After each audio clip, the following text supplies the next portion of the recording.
It's okay if you're a Muslim, a Christian, or a Jew. It's okay if you're agnostic and you don't know what to do. An all-inclusive celebration. No contractual obligation. Happy Chrismahanukwanzakah to you. And pagans too. Welcome to Simply Robotics, the podcast exploring the animation industry one episode at a time. I'm your host, Monique. You can find me on all social media platforms at Simply Robotics, SIMPLYROBOTIX.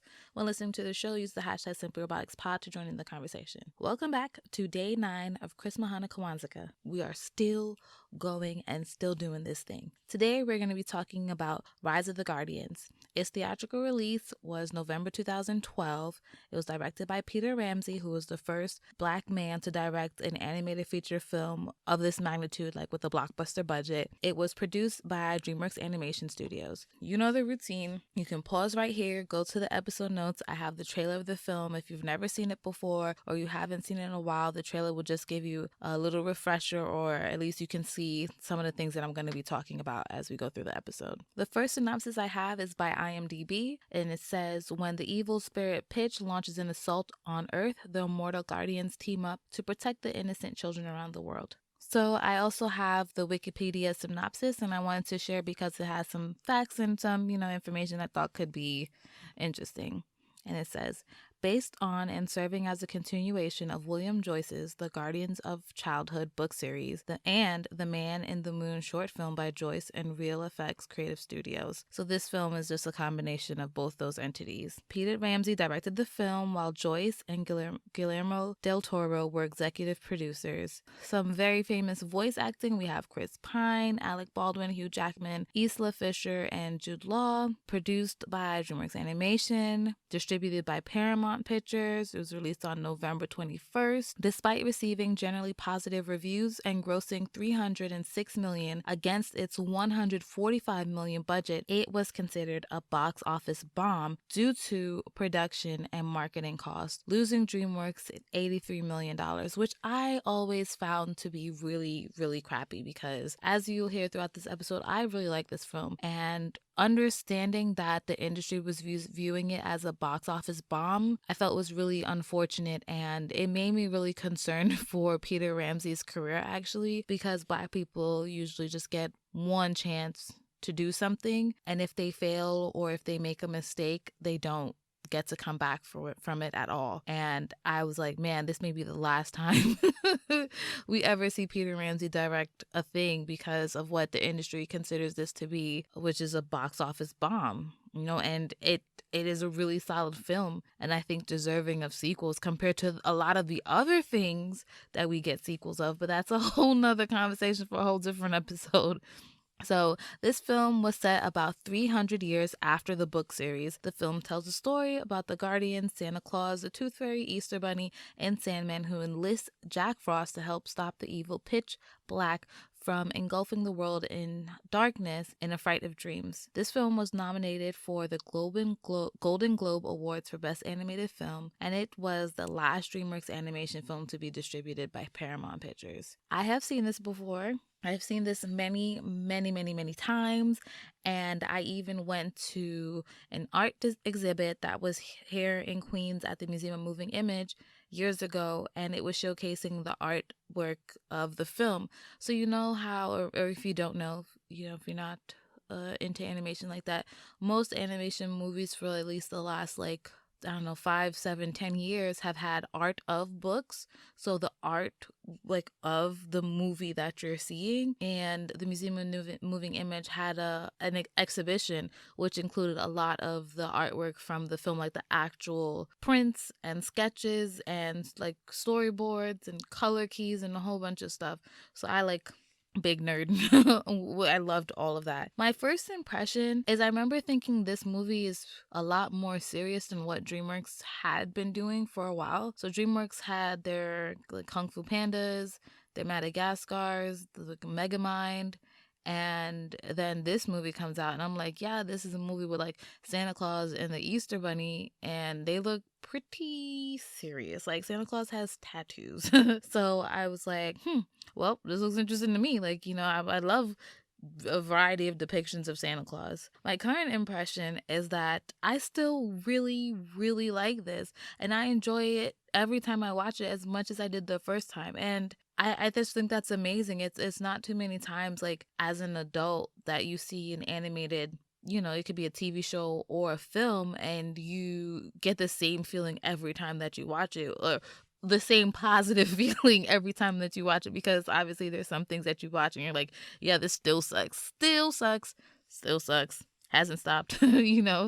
So with that being said, I might watch this movie unknowingly like once a year or so, because it's just like would be on TV and I'm like, oh cool, like I'm watching it. It's 7 years later that I'm talking about this and it is still good. It still holds up, which I think is beautiful and wonderful, and I just love it. So to get into characters, we have Jack Frost. He's the spirit of winter.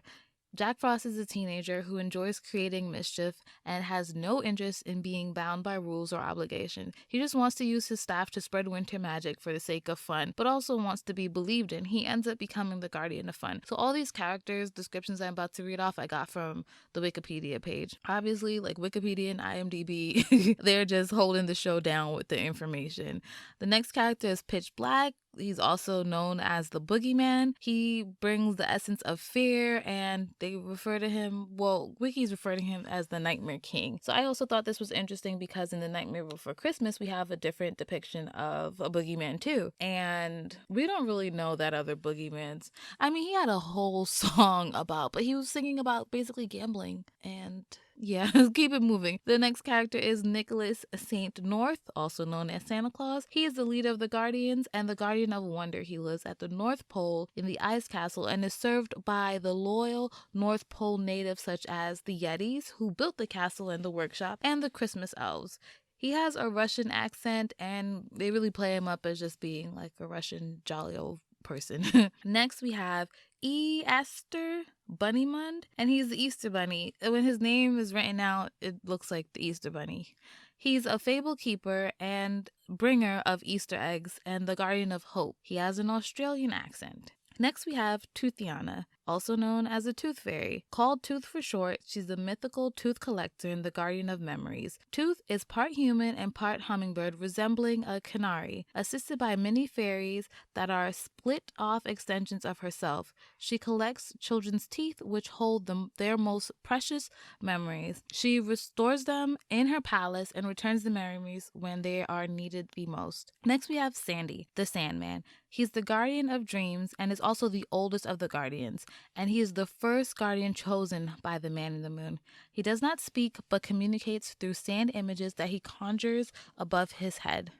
Lastly, we have Jamie Bennett, and he is the child who has not given up on believing of the Guardians. As far as visual style, it's a pretty standard American, non-Pixar, non-Disney, CG 3D animated movie. Dreamworks doesn't have a definitive style yet as a studio. If anything, this is pretty similar to How to Train Your Dragon, and that at least is kind of good because, like I said, they don't have a studio style, so the fact that you can compare even two of their own films to one another and say, okay, yeah, these look like they came from the same place is pretty cool. Dreamworks also isn't that great with like human characters. They like I said, they just haven't found their sweet spot. So Boss Baby, the characters for the most part look really good, and then now I think about it, Boss Baby looks pretty similar to Megamind, so that's like a style there. And then you have How to Train Your Dragon and Rise of the Guardians is a style there, but then you still have to think about like the fact that they have trolls, they have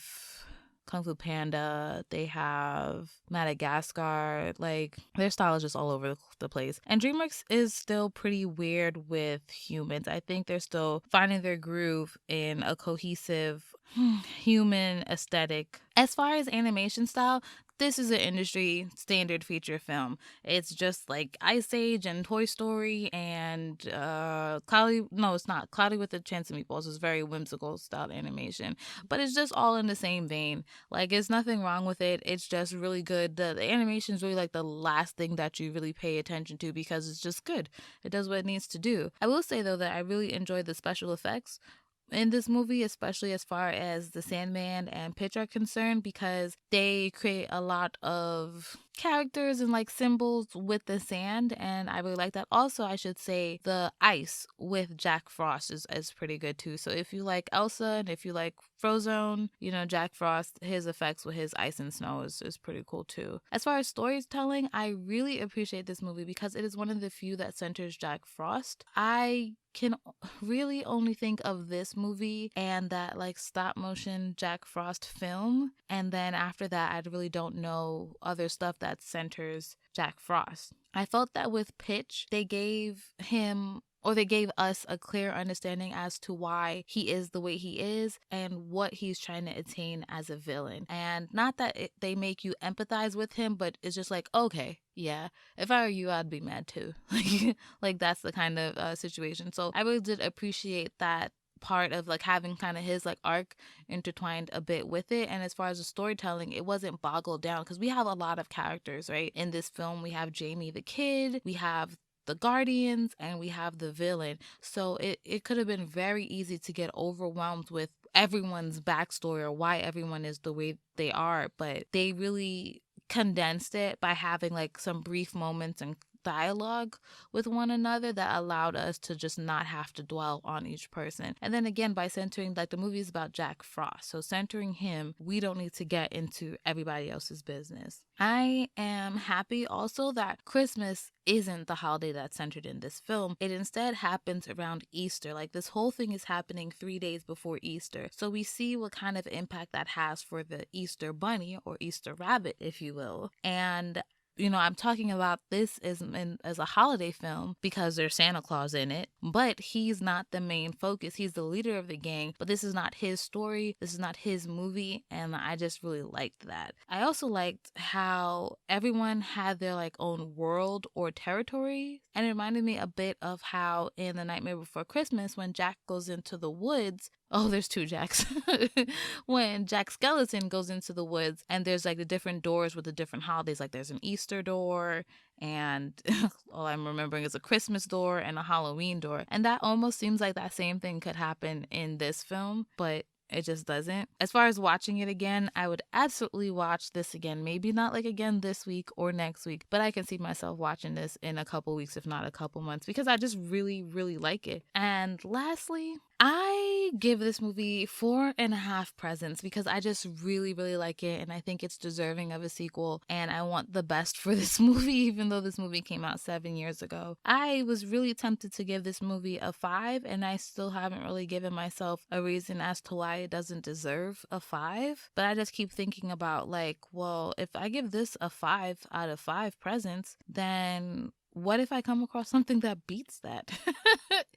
I don't know. I should still go for it. I don't know. I definitely give this a 4 out of 5 presents though, because it's to me, it's better than Klaus. And ooh, is it better than that Rugrats Kwanzaa episode? Man, it's up there. It's up there. So it's gonna get a 4.5 presents and just hang out with the others. Okay, so that's the end of this episode. You can follow me on all social media platforms at Simple Robotics. You use the hashtag Simple Robotics Pod. I have the website. Also, which I haven't mentioned, if you go into episode notes, there are some links towards the bottom, which is where if you want to send a voice note to be featured in the episode, you can do so. If you want to support the podcast, you can do so. I think those are it. Oh, if you're listening on an iPod, what? If you're listening on an iPhone, please rate and review this podcast. I am having such a great time doing this, and I keep saying that every episode. Maybe I'll just continue saying it for the rest of the episodes. I can't believe we're on episode 9 and there's only 3 more of these left. Man, it's been very fun. Okay, I'm going for real now. Bye. Happy Christmas, Hanukkah, Kwanzaa to you.